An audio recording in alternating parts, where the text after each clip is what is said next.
Hi guys, Olive here today to do a book haul for you. It feels like a million years since I've done my last haul, especially since I've acquired so many books since then. I have 24 books to talk to you about today, so let's just hop right in. The first 4 books are art copies that I was sent by Steve Donahue. Thank you, Steve. I'm always very grateful. The first book is called Who Lost Russia? How the World Entered a New Cold War by Peter Conradi. If you watch Steve's channel, you know that this title very much annoyed him, which is always an added bonus. It discusses how the world went from a period of such hope and such anticipation of a peaceful new world order to the situation that we have today. Tensions between Russia and really the rest of the world, specifically the United States, are not good right now. So it is my belief that this book is a study of how we got from there to here. I also think this book talks a lot about great power politics, which I know that you've heard me talk about before. I think Steve read this. I'm very interested to know what he thought, and I'm certainly very intrigued to see what I'm going to think about it. The second book Steve sent me is a novel called The Year of the Comet by Sergei Lebedev. This is a coming-of-age story set in the Soviet Union, and it says that an idyllic childhood takes a sinister turn with rumors of a serial killer inhabiting the town that this young boy is growing up in. Definitely intriguing. The next book Steve sent me is called The War Within, Diaries from the Siege of Leningrad by Alexis Perry. This book draws from 125 unpublished diaries from Soviet citizens from all walks of life.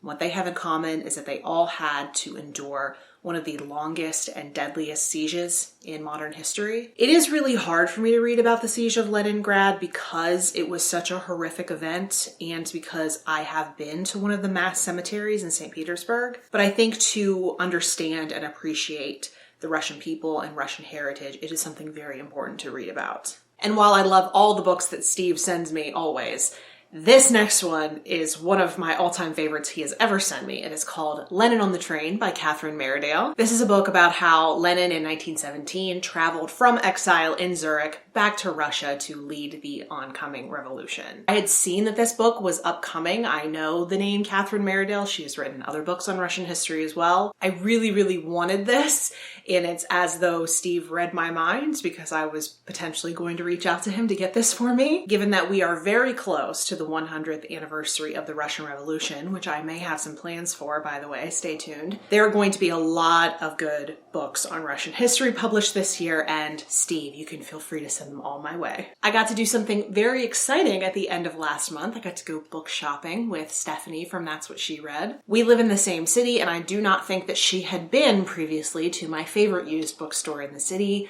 I had some books that I wanted to turn in for credit, and of course I love to shop after I do that, so I thought it would be fun if we went together. During our shopping trip, Stephanie got to see for the second time just how little I am able to control myself in bookstores. So I got quite a few things, the first being The Ancient Egyptians, Their Life and Customs. I am back into ancient Egypt with a vengeance after having read The Keys of Egypt for Nonfiction November. This is a huge tome. It is full of really cool illustrations. I'm really looking forward to getting into this one. And then this next one is one that I heard about on Jacob Tanner's channel, and that is Natasha and Other Stories by David Bezmazgis. Jacob Tanner had done a video on interlength short story collections, which I really love. I'm not typically into short stories, but I do like when they all interweave and kind of become almost a novel. One of my favorite books of all time, The Tsar of Love and Techno, does this. So this is a very slim short story collection all about a boy who grows up in Canada, and the stories kind of follow him as he grows up. This is definitely something I could blow right through for a readathon. I'm really excited to see what Jacob Tanner loves about this. I also picked up Possession by A.S. Byatt. I had previously picked this up, I think maybe 2 or 3 years back, and I just couldn't get into the writing. But I hear time and time again everyone talk about how great this book is, and since the language I don't think will be too unfamiliar for me anymore, seeing as I'm now more into reading classic books, I think I'm going to give it another try. Also, because I'm a Russian history nerd, I picked up Rebels in the Name of the Tsar by Daniel Field. This is a study of the common people in Russia, read the peasants' devotion to the Tsar, even when he is not acting in their best interests. Throughout my studies of Russia, I have done some research on the peasants, but not a lot, and I would really like to read more about them. The next book I picked up is a food memoir called Heat, an amateur's adventures as a kitchen slave, line cook, pasta maker, and apprentice to a Dante-quoting butcher in Tuscany. by Bill Buford. This is a memoir of food and cooking and working in a kitchen. I love books about the food industry. You may not know this about me, but there were several different times during my life where I was hoping to become a chef. Different things such as food allergies and the hours needed to work as a chef have kept me away, but that doesn't stop me from absolutely devouring books like this. And speaking of food, I also got The Rituals of Dinner, The Origins, Evolution, Eccentricities, and Meaning of Table Manners by Margaret Visser. This is a book of the history of table etiquette. From what I can see, it is extensive in terms of the number of countries and cultures that it covers, and I'm really looking forward to learning more about the customs of a lot of different places. Those were all the books that I got when I was out with Stephanie, but she did talk me into buying another book that I picked up later, and that is Middlesex by Jeffrey Eugenides. She really enjoyed this book, and she kind of talked me into trying it because I really hated the marriage plot.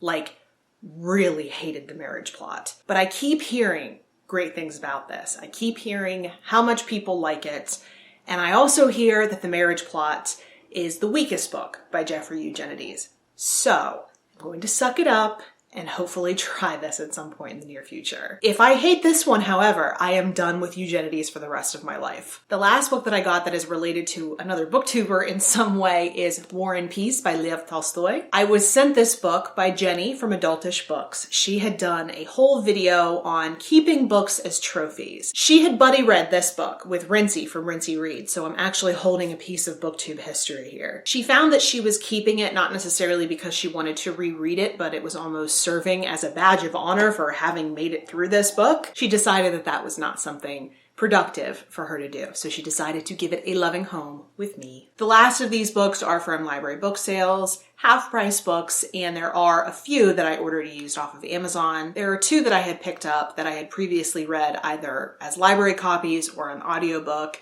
and when I saw them for really cheap prices, I thought it would be nice to own my own copies. The first book I got is The Impossible Lives of Greta Wells by Andrew Sean Greer. This is about a woman, Greta Wells, who is cycling through alternate versions of herself in different time periods. So it's kind of sci-fi-ish. She's traveling between 1918, 1941, and 1985. Though at the core, Greta and her family members and her acquaintances all do stay the same. Obviously, with their different situations in each of the time periods, things are much different. It's not immediately clear why and how she is bouncing around from time period to time period. While the premise of this book might imply that it is very adventurous or mind-blowing, it is more quiet, subtle, and affecting in its execution. I just have great memories of reading this. I'm going to be really happy to have this one on my shelves. And then the other one that I picked up that I had previously read, that I read earlier this year, is called You Are One of Them by Elliot Holtz. This book follows two young American girls in 1985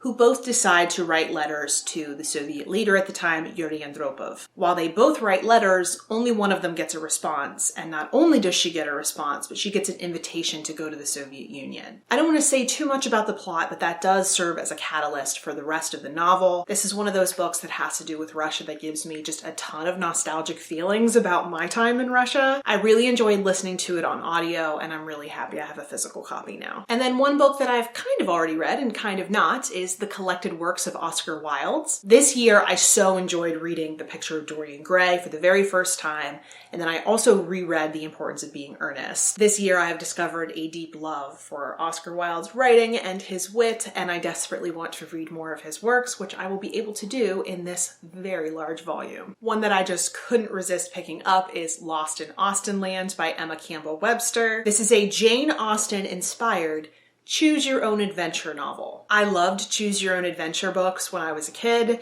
I have been getting more into Austen, and if you put them together, it makes a beautiful hybrid that I cannot wait to dive into. This next one had been on my wish list for quite a while, so I decided to finally pick it up. It's called Do Time, Get Time by Andrei Rumanov. This is about a rich young businessman who was arrested at his home in Moscow. He's not too concerned about it because he can afford a pretty good lawyer, but an unfortunate turn of events means that he's going to be doing some serious time in one of Moscow's most notorious and dangerous prisons. And to top it all off, this book is based on the author's own personal experience. This next one I've heard a lot of good things about. It's called Bohemian Gospel by Dana Chambly Carpenter. This is historical fiction, and it says 13th century Bohemia is a dangerous place for a girl, especially one as odd as Mouse, who was born with unnatural senses and an uncanny intellect. Some call her a witch, others call her an angel.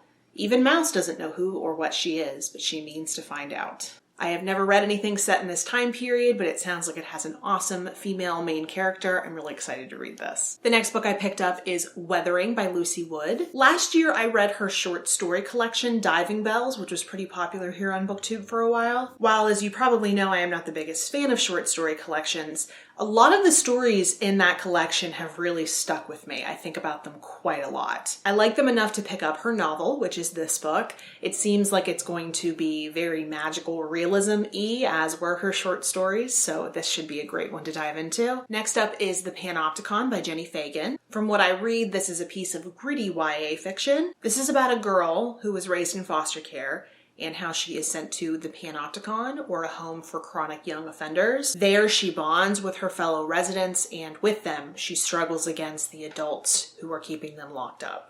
Next is The Cauliflower by Nicola Barker. This is the same author as 5 Miles from Outer Hope, which is a really quirky book that I read over the summer. This is a fictionalized biography of a Hindu saint. From what I hear, it's very playful, it hops around in time, and has Nicola Barker's signature sass, which I loved so much in 5 Miles from Outer Hope. Only a few books left. The next one is called Frances and Bernard by Carleen Bauer. This is a novel that was inspired by the relationship between Robert Lowell and Flannery O'Connor. It begins in 1957, where Frances and Bernard have a fast friendship, and then it follows them as they both are drawn to New York City and drawn to each other. The penultimate book in this haul is called The Accursed by Joyce Carol Oates. This is set in Princeton, New Jersey in 1905.